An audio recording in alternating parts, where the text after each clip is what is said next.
यह धारावाहिक पूरी तरह सत्य घटना पर आधारित है। इस धारावाहिक की कहानी जुर्म की वो उलझी हुई गुत्थी है जिसे पुलिस विभाग के अधिकारियों ने अपनी सूझबूझ और होशियारी के बल पर अपनी जान की बाजी लगाकर सुलझाया है और पुलिस विभाग के मान सम्मान को बरकरार रखते हुए मुजरिमों को जेल की सलाखों के पीछे पहुंचाया है। फिल्मांकन की आवश्यकता अनुसार कहानी में थोड़ा बहुत संपादन किया गया है, लेकिन इस बात का विशेष ध्यान रखा गया है कि मूल कहानी यथावत रहे।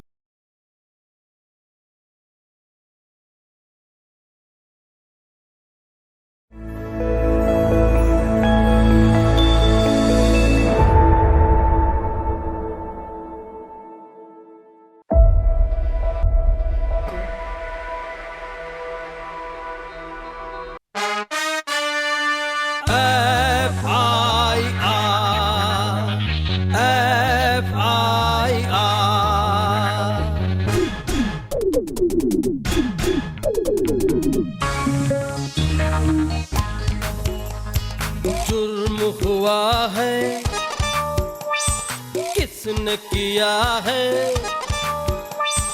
जुर्म हुआ है, किसने किया है? इसका कोई ज्ञान नहीं, गुमनाम किसी के नाम की है ये FIR।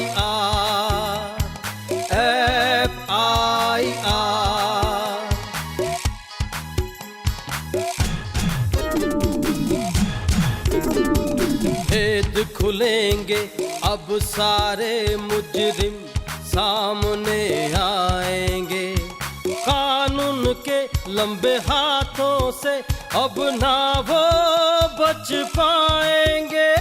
मुजरिम कितना ही शातिर हो लेकिन चूक ही जाएगा, कोई खाकी वर्दी वाला उसको ढूंढ ही लाए। हो गई है अब यहाँ FIR।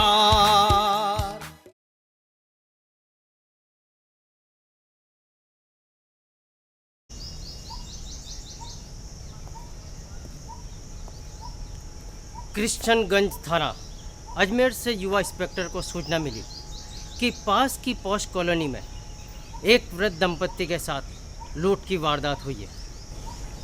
युवा इंस्पेक्टर ने इस केस को चैलेंज के रूप में लिया, लेकिन उसके कार्यप्रणाली से नाराज होकर उच्च अधिकारियों को उसे केस से हटाना पड़ा। लेकिन उन्होंने पर्दे के पीछे रहकर भी अपना फर्ज निभाया और एक ब्लाइंड मर्डर केस को सॉल्व किया।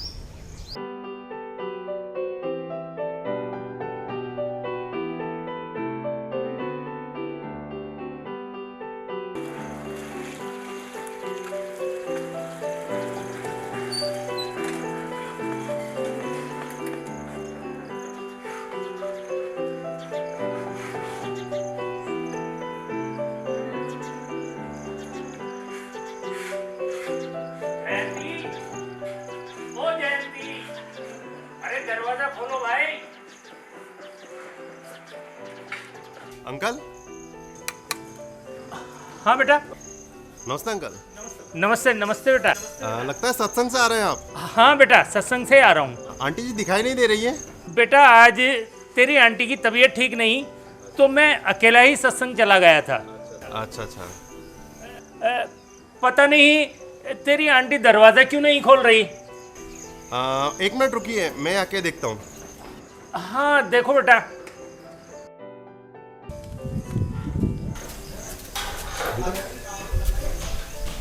बेटा तेरी आंटी दरवाजा नहीं खोल रही। अंकल दरवाजा तो खुला हुआ है। दरवाजा खुला हुआ है, फिर तेरी आंटी क्यों नहीं आई? देखते हैं। अंकल दरवाजा भी खुला हुआ है। ये भी दरवाजा खुला हुआ है? जी। Thank you. थैंक यू बेटा।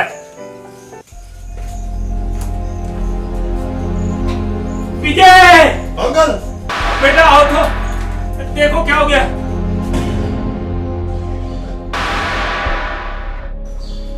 आंटी। आंटी। आंटी।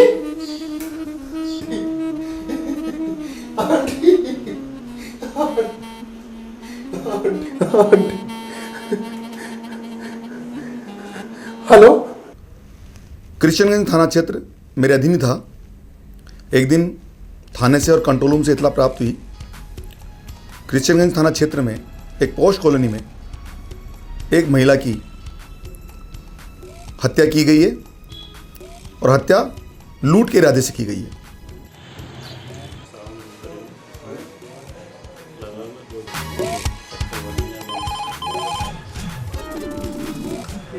सर थाना किशनगंज।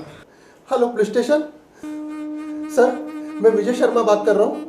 सर ये मेरे पड़ोस के मकान में किसी ने लूटपाट करके आंटी जी की हत्या कर दी है सर।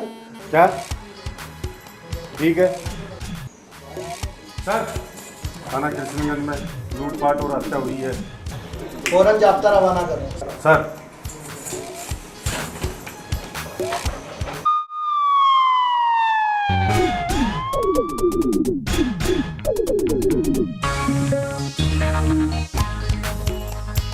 जुर्म हुआ है, किसने किया है?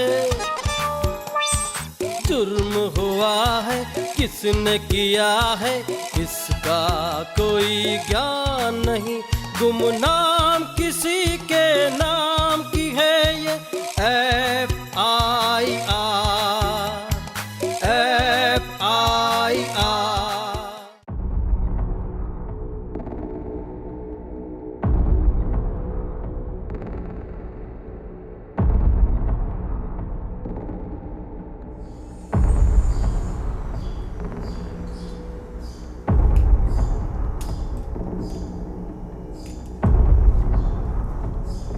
Sir, she's no more.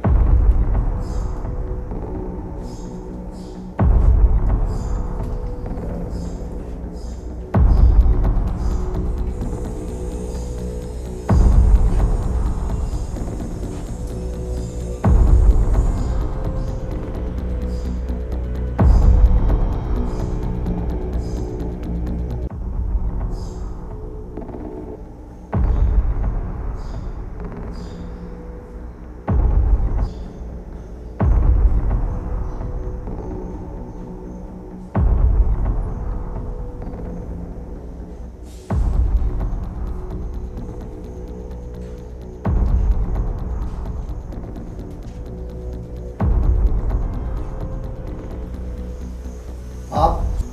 जी सर।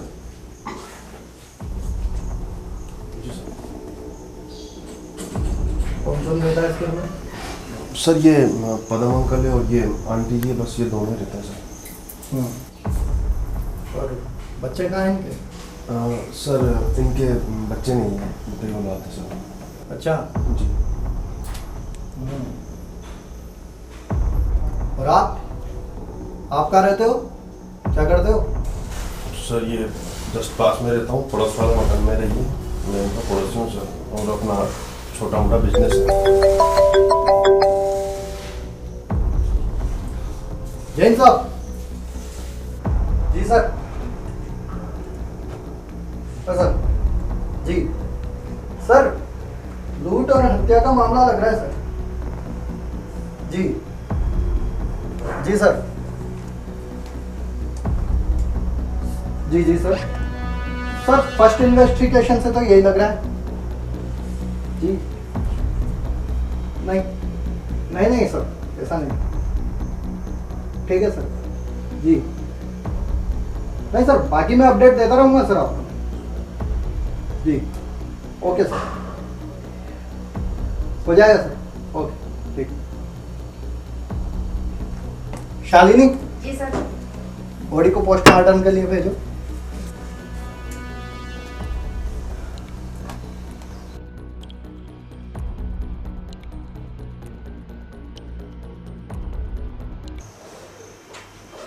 पदम जी, हम आपकी पत्नी के कातिल को तलाश कर लेंगे और लूट की रकम और जेवर भी पता लगा लेंगे।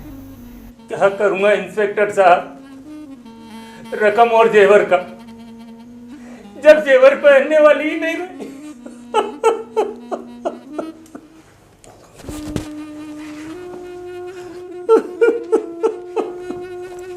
हम आपका दुख समझ सकते हैं पदम जी। प्रिंसिपल साहब, आप बिना बनियान के कुर्ता पहन लेते हैं क्या? मतलब मेरे कहने का मतलब था कुर्ते के नीचे बनियान नहीं पहनते? वो इंस्पेक्टर साहब। अरे चलिए छोड़िए, मैं भी क्या पूछने लगा। अच्छा मैं चलता हूँ, इनका ध्यान रखना। उनके जो बेडरूम में हैं अलमारियाँ खुली हुई थी, कपड़े बाहर पड़े हुए थे और कुछ सोने के आभूषण वगैरह वहाँ नहीं थे। कुछ छोटे छोटे कुछ सोने के आभूषण बेड के ऊपर पड़े हुए थे। उससे ये प्रतीत हो रहा था कि पूरा जो लुटेरा था या जिसने हत्या करके लूट की वारदात की गई है, वह सोने को ले जाने में तो जल्दबाजी में था या पूरा सोना ले जाने में सफल नहीं हो पाया। इस बात को और चुनौतीपूर्ण लिया गया। 2 दिन के बाद पश्चात की इस चीज़ को लगने लगा कि इसमें कहीं ना कहीं कोई लाइन मिसिंग हो रही है या हम सही दिशा में जा नहीं रहे। मैंने नया था तो मैंने, चूँकि मेरे 2 दिन में जहन में कुछ चीज़ घूम रही थी बार बार। पहले दिन मैंने नक्शा मौका देखा था, घटनास्थल मैंने निरीक्षण किया था, तो मुझे डाउट उनके पहले दिन पति पे हुआ। उसके 3-4 कारण थे जो 2 दिन की पूछताछ में आई। एक तो जब हम एंटर हुए तो पड़ोसी के हाथ पूरे खून में सने हुए थे, पतिदेव बिल्कुल सफ़ेद वस्त्रों में थे। चूँकि हम राजस्थान में जानते हैं, राजस्थान में लोग, हम मारवाड़ी लोग हैं, ढूंढाड़ के लोग हैं, कुर्ते पजामा पहनते हैं तो कुर्ते के अंदर बनियान जरूर पहनते हैं। ये हमारी संस्कृति है, हमारी पहचान है।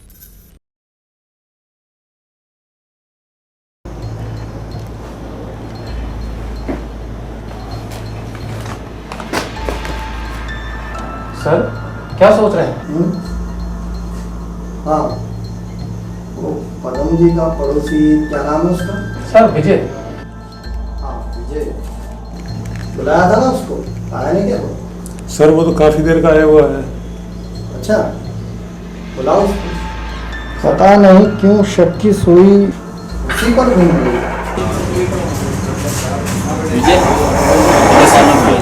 Okay sir.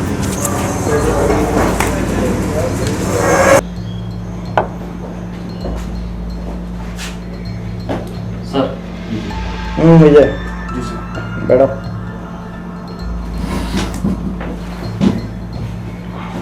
Yes sir. आपने बुलाया मुझे? विजय क्या पूछना चाहते हैं सर? क्या करते हो तुम? सर मैंने आपको बताया था ना, मैं प्राइवेट काम करता हूँ, छोटा मोटा बिजनेस है सर। छोटा मोटा बिजनेस? हाँ, जी सर। तो छोटे मोटे बिजनेस में तो घाटा भी लगता होगा, पैसों की भी जरूरत पड़ती होगी। क्या करते हो पैसों के लिए? सर बिजनेस में तो लाभ हानि चलता रहता है और सर जैसे लाभ हानि की वजह से अगर मार्केट से पैसा लेना पड़ता है तो सर ब्याज पर पैसा मिल जाता है। अच्छा जी। अच्छा विजय, एक बात बताओ, प्रिंसिपल साहब रिटायर्ड है, मकान भी आलीशान है, दोनों पति पत्नी तो हैं, खर्चा भी ज़्यादा नहीं होता होगा, कोई रिश्तेदार होगा? पता नहीं सर, मेरी तो बस राम राम तक सीमित है। और हाँ, रिश्तेदार तो सर दोनों के हैं और अभी कुछ दिन पहले ही दोनों पति पत्नी के बीच बच्चा गोद लेने की बात को लेकर झगड़ा भी हुआ था सर। असल में अंकल चाहते थे कि बच्चा उनके परिवार से हो और आंटी जी चाहती थी कि बच्चा उनके परिवार से हो। अच्छा विजय, तुम्हें पैसों की जरूरत तो पड़ती होगी, क्या करते हो पैसों के लिए? सर आप मुझ पे शक कर रहे हैं सर? मेरे ऊपर अभी कोई कर्जा नहीं है सर। आप चाहे तो मेरी बैलेंस शीट देख सकते हैं सर। और वैसे भी सर आंटी जी मेरी माँ समान थी, मैं आंटी जी की बहुत इज्जत करता था सर।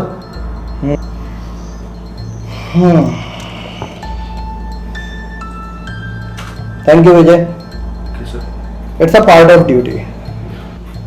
जरूरत पड़ी तो मैं फिर बुलाऊंगा तुम्हें। Okay sir. Okay Vijay. Okay sir. Okay.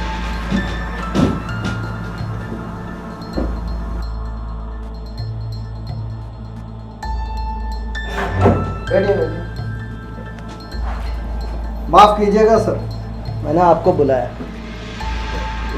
लेकिन हमारा काम ही यही है, शक करना, और इस शक को आप ही दूर कर सकते हैं। सर आपसे अपराधी तो पकड़ा नहीं जाएगा और आप एक इज्जतदार आदमी को बुलाकर अपना शक जाहिर कर रहे हैं। प्लीज आप चुप रहिए, मुझे पदम जी से बात करने दीजिए।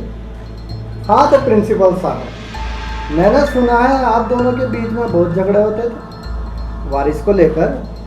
आप चाहते थे वारिस आपके परिवार से हो और आपकी स्वर्गीय पत्नी चाहती थी वारिस उनके परिवार से हो।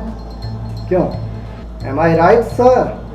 इंस्पेक्टर साहब, ये एक सामान्य झगड़ा होता था जो अक्सर पति पत्नी के बीच में होता है। इस झगड़े की वजह से मैं अपनी पत्नी का खून कर दूं या हत्या कर दूं, ऐसा कोई कारण नहीं। इंस्पेक्टर साहब, आप क्या कहना चाहते हैं मैं अच्छी तरह समझता हूँ। प्रिंसिपल रहा हूँ मैं इंस्पेक्टर साहब, प्रिंसिपल। मैंने मेरे जीवन काल में सैकड़ों विद्यार्थियों को शिक्षा दी है, अच्छी शिक्षा। मैं अच्छी तरह समझता हूँ आप क्या कहना चाहते हैं। आप मुझे मेरी ही पत्नी का कातिल ठहराना चाहते हैं। बड़े अफसोस की बात है इंस्पेक्टर साहब, बड़े अफसोस की बात है। दरअसल आपसे असली अपराधी तो पकड़े नहीं जा रहे हैं और श्रीमान को फंसाने की कोशिश कर रहे हैं। अगर आपके पास इनके खिलाफ कोई सबूत हो तो बताइए। चलिए प्रिंसिपल साहब, इस मामले में तो आला अफसरों से बात करना पड़ेगा। चलिए।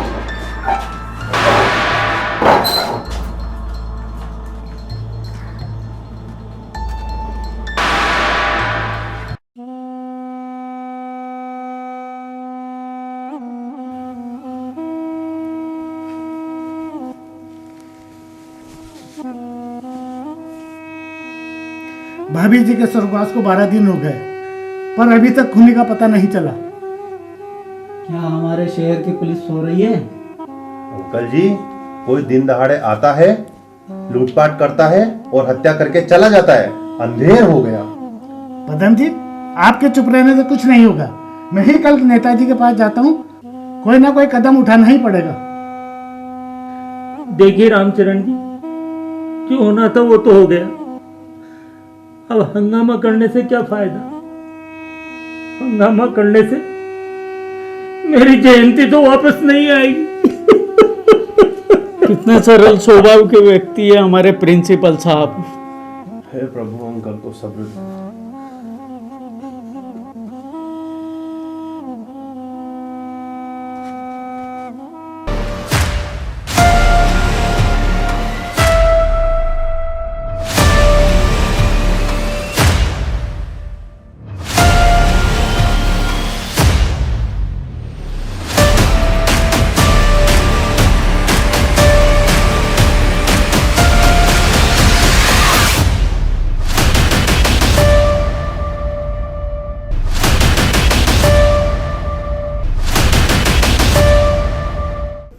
दो दिन बाद में मैंने उनसे वैसे ही पूछताछ करना शुरू किया, क्योंकि आए थे थाने पे, वो भी थे, हम घर चले गए, तो मैंने 5-6 प्रश्न कर लिए।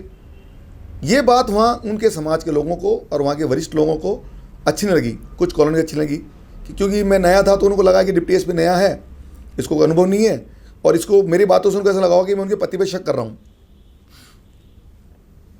इस बात को लेकर उन्होंने, समाज ने भारी आक्रोश प्रकट हो गया। उन्होंने हमारे एसपी साहब को कंप्लेंट की कि साहब ये तो नए डिप्टी एसपी हैं और ये तो इनके पति से ऐसे प्रश्न कर रहे हैं जैसे इन्होंने मर्डर किया हो। तो मुझे उस तफ्तीश से थोड़ा दूर कर दिया गया।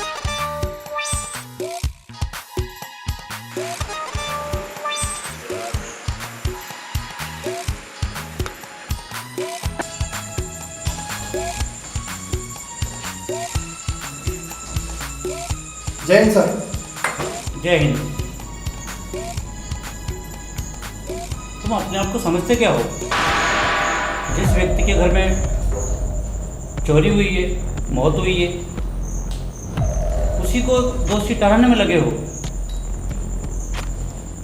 कोई सबूत है तुम्हारे पास? पदम जी के साथ पूरा समाज खड़ा है और शहर के लोग तुम्हारे खिलाफ हैं। इस केस से तुम्हें हटाया जा रहा है और ये फाइल शर्मा को दीजिए, और आज से इस केस के इंचार्ज शर्मा होंगे।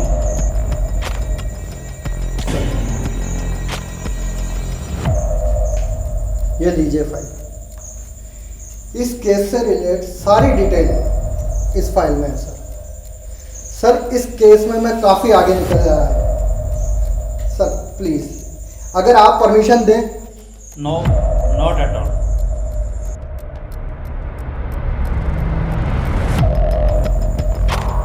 Okay sir, Jai Hind.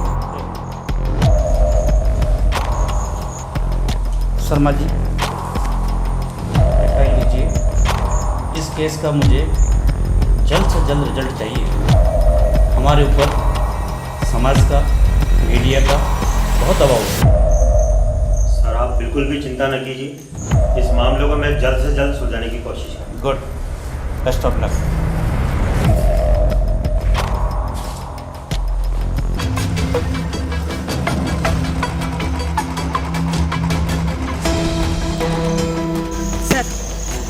Sir ये रूपा है। नमस्ते। देखो रूपा, तुम विजय और पदम जी दोनों के यहाँ काम करते हो। इन दोनों के बारे में तुम जो भी जानती हो खुलकर बताओ। साहब विजय भैया तो बहुत सीधे हैं, उनकी वाइफ तेज है, पर उनमें कभी झगड़ा नहीं होता साहब। झगड़ा तो होता है साहब, अंकल और आंटी रोज की किटकिट। इस मामले में साहब रोज लड़ते रहते हैं, रोज। किस बारे में लड़ते हैं रूपा? वारिस साहब, वारिस को लेकर साहब। अभी मैं कुछ दिन पहले ही पोछा लगा रही थी, उनमें फिर लड़ाई हो गई।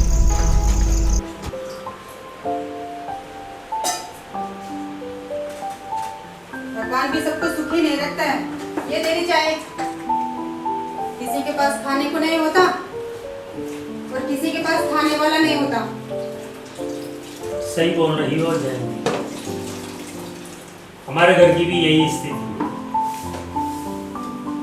भगवान का दिया सब कुछ है, सिर्फ एक औलाद के सिवा।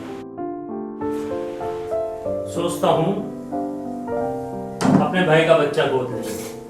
आपके भाई के बच्चे ही क्यों, मेरे भाई के बच्चे में क्या खराबी? खून में खराबी है। तुम्हारे भाई ने अपने खानदान से नीचे के खानदान में शादी की है।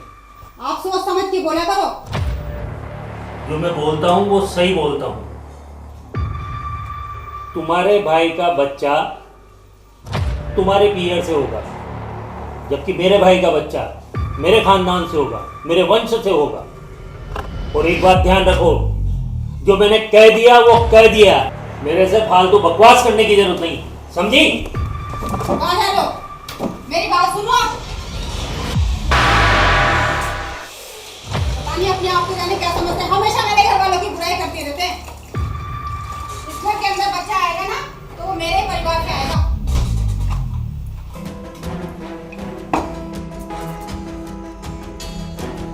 ठीक है रूपा, ज़रूरत पड़ी तो तुमसे और बात करेंगे।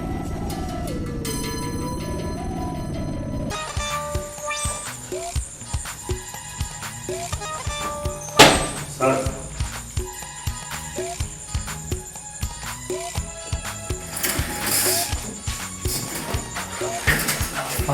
बाद में देखते हैं। पद्म जी वाले केस का क्या हुआ? आज 10 दिन हो गए हैं, क्या प्रोग्रेस हुई? समाज का, मीडिया का बहुत प्रेशर बढ़ रहा है, मुझे रिजल्ट चाहिए इसमें। सर काफ़ी कोशिश की लेकिन कोई क्लू नहीं मिल रहा।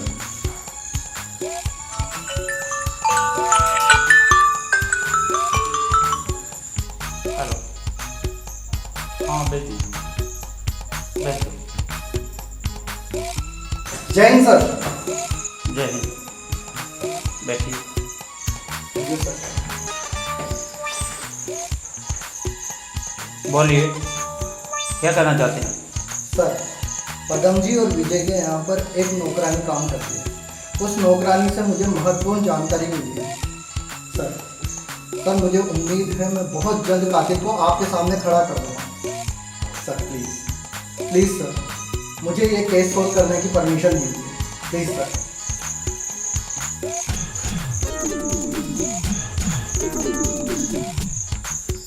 प्लीज़ एक मौका ज़रूर दीजिए सर।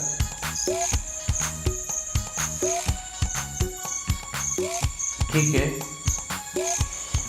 इस केस का मैं तुम्हें इंचार्ज बना रहा हूँ। लेकिन चुपचाप। Thank you sir. Very confidential. Sharma, इस केस की फाइल इन इंस्पेक्टर को दे दीजिए। Thank you. तो एडिशनल एसपी साहब जो उस चीज़ को देख रहे थे, उनका यार तेरे तर्कों में तो बात है, 8 दिन हो गए, तो तुम एक काम करो, इसको ऐसी चीज़ पूछो या इसको ऐसे कन्विंस करो, या आप इनको अपने बातचीत करने में ऐसी बात लाओ उसको हमें लगे कि ये सस्पिशियस है, इसका आचरण संदिग्ध है। मैंने ठीक है सर, मैं बात करता हूँ। तो मैंने हमारे SHO थे, उनको मैंने बुलाया कि इनको प्रिंसिपल साहब को बुलाओ।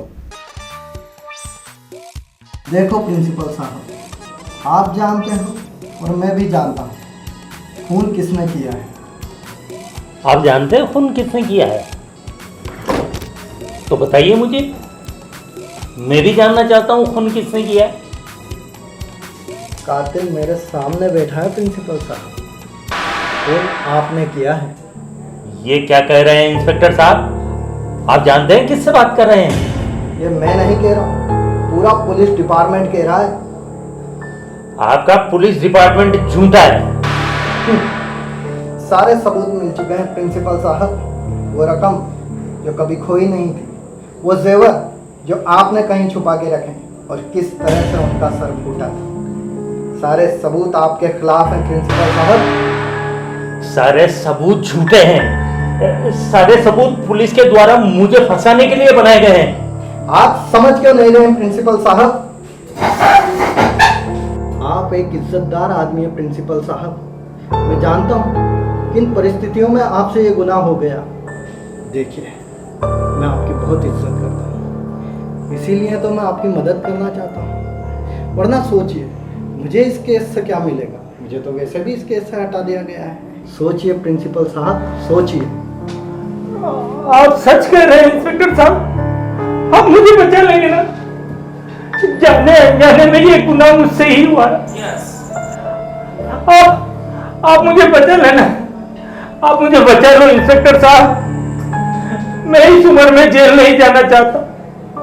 आप मुझे बचा लो इंस्पेक्टर साहब, आप मुझे बचा लो इंस्पेक्टर साहब।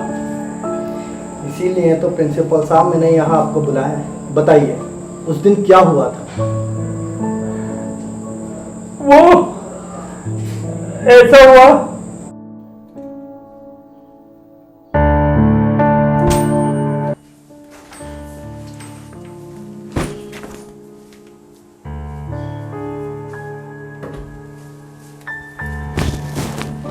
ये क्या कर रही हो तुम?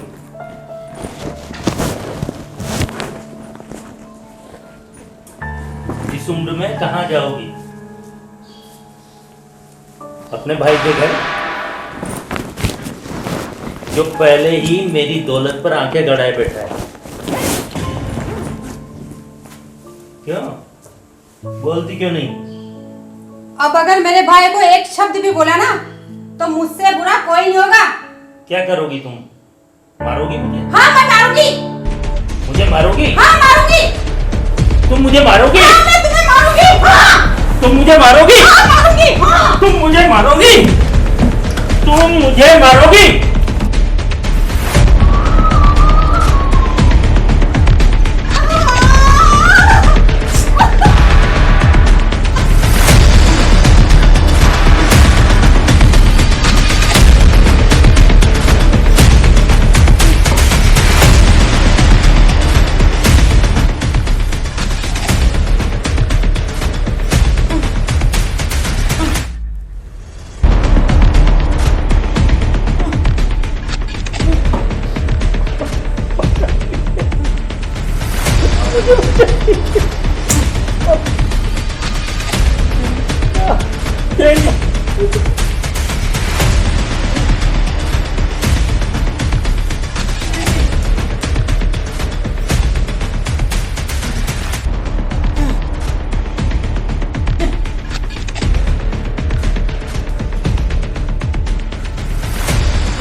मुझे बचा लीजिए।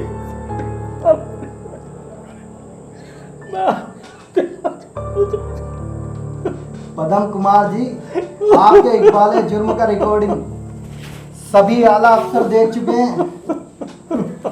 आप ये कैसे भूल गए कि कानून की गिरफ्त से बचना नामुमकिन है। हवलदार, ले जाओ इनको इनकी सही जगह, सलाखों के पीछे।